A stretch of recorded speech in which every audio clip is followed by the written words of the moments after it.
আসসালামু আলাইকুম। এই যে এই ঢালাইটা দেওয়াতে আর এখন বাঁচতেছে না, এই জায়গা কিন্তু বাঁচতেছে, আর এই জায়গাগুলো বাজে। তো এইভাবে দেওয়াতে মনে করেন যে যেই সুবিধাগুলো পাওয়া যাবে, এক নম্বরে আপনার এই যে পাদানিটা,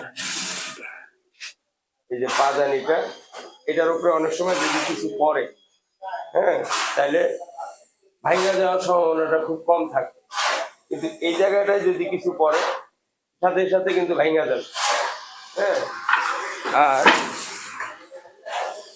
এই জায়গাটা, এই অংশটা কিন্তু আমরা এখন ঢালাই দেওয়ার সময় ঢালাই দিয়ে আসি, তাহলে এটাও সাপোর্ট পেয়ে গেল, এই অংশটাও সাপোর্ট পেয়ে গেল। তো বড় ধরনের কিছু যদি পড়ে সহজে ভাঙতে যাবে। তারপরে সিরামিক যতটুকু সাবধানে কাজ করা যায়। তো আমরা এখন এটা ফিটিং করবো।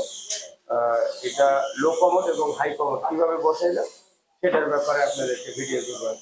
ভালো থাকবেন, আল্লাহ।